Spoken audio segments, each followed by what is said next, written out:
In my quest for the real power of the feminine, I have become very comfortable with the dark, and not this place that feels dangerous and this place that so many people fear, because the dark in itself is just a magnificent place to rest, to surrender. We have all had experiences of needing that dark to deeply be with ourselves, to deeply surrender, and then from there to wake up feeling refreshed, new.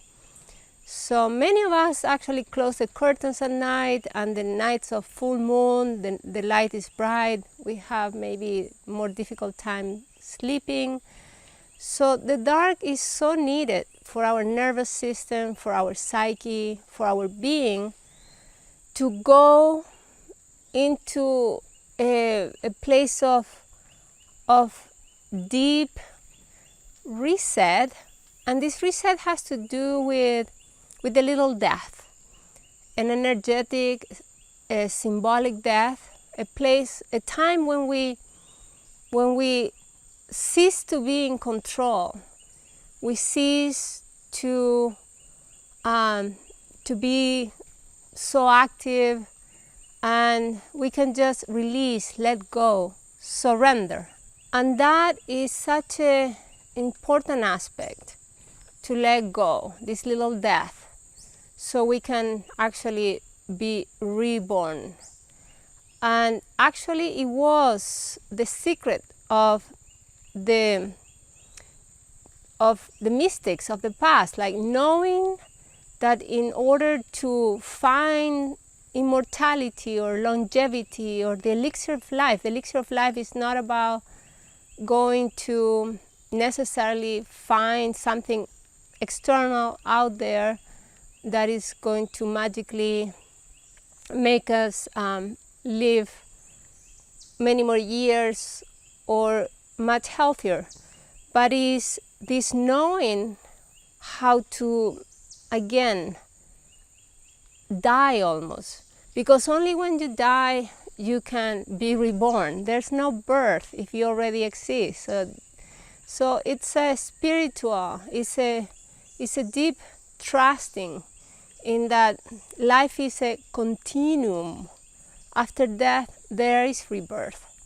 In our culture we go so fast, we accomplish so much, and we are addicted to light, so we don't give ourselves a chance to experience this surrendering. But we used to, and it's natural to actually every night, like, let everything settle deep and let the energies, what needs to go, what doesn't serve anymore, recycle, compost. Let it go deep into the earth, the mother, back to where it can be composted. And then once you experience that, then you have this new life force that palpitates from the earth, from nature.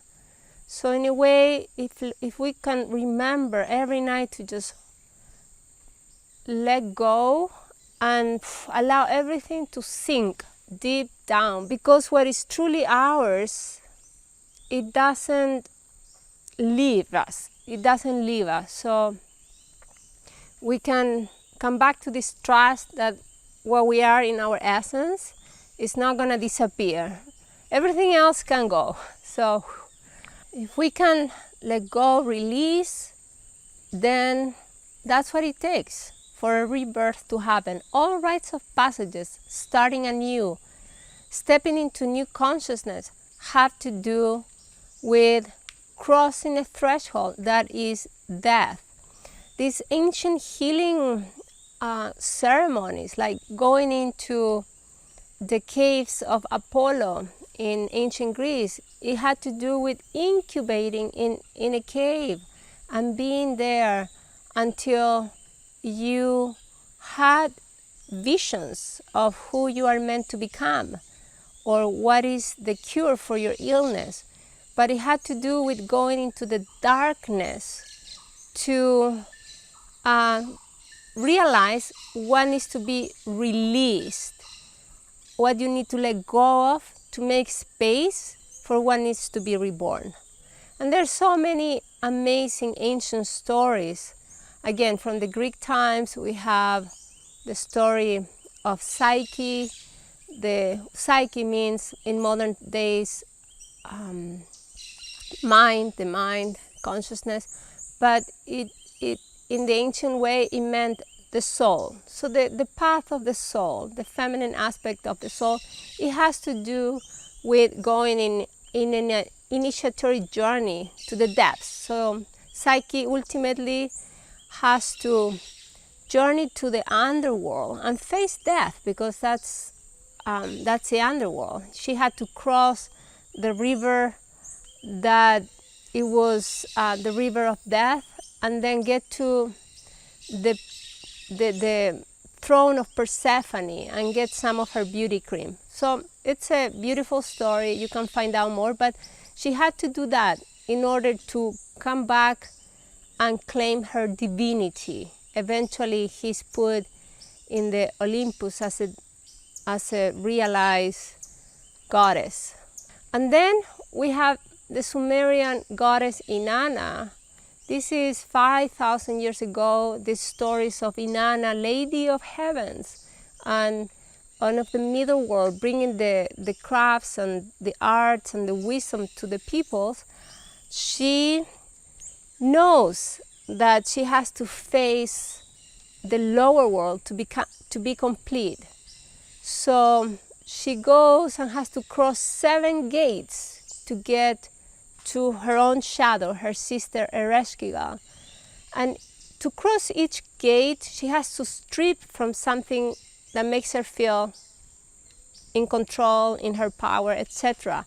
So by the time she gets to the 7th level down below, she's faced by these judges that say, guilty, guilty, guilty, and she has to die. So in a way, everything, that last judgment, everything that that is not essence can die, because then we are reborn anew. So Inanna eventually is resuscitated by the drum, by the beat of the earth, of life force, of the mother. And she comes back up and she is restored to life, now with the wisdom of the lower world, of the fruitful darkness. So we have these ancient examples, myths, that are giving us the clues. These are maps for us to know how to complete ourselves. Nowadays we have so many people chasing for the light, but unless you go to that fruitful darkness, you are going to be chasing the light somewhere outward. But the mystery teachings of many traditions speak about that you are only going to truly be one with that light when you experience the dawn in your own psyche, the sunrise within yourself. Here I am in the jungle, and you can probably hear the birds. There are monkeys around, and there's just so much. Everything is alive, and it's very dark in the night, except when there's that full moon or close to full moon.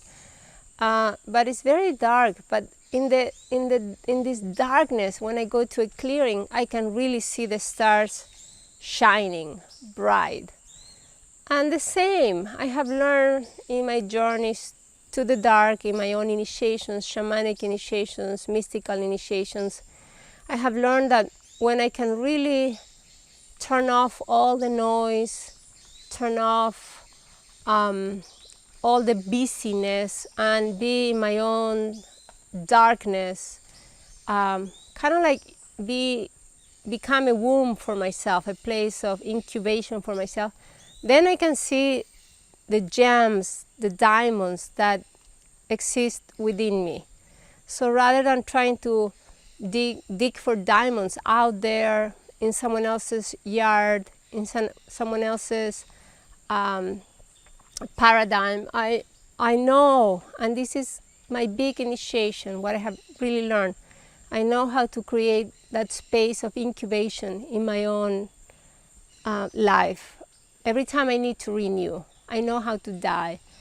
And then I see the gems shining, the gifts that I can embrace in my own life and then offer. And in this is where I wait for the sun to rise within my own life, within my own psyche. So instead of chasing the light somewhere else, I allow the light to rise within me, the sunrise. And eventually this sun will come all the way up and it will crown me as a realized being, like it's possible for everybody. And this is one of the teachings, similar to Buddha, this self-realized being that found his own light, Siddhartha Gautama becoming Sakyamuni Buddha. But here in the Andes, in the Amazon, in South America, we have our own mythologies, and we have the myth of Viracocha, the god Viracocha, the fully enlightened being.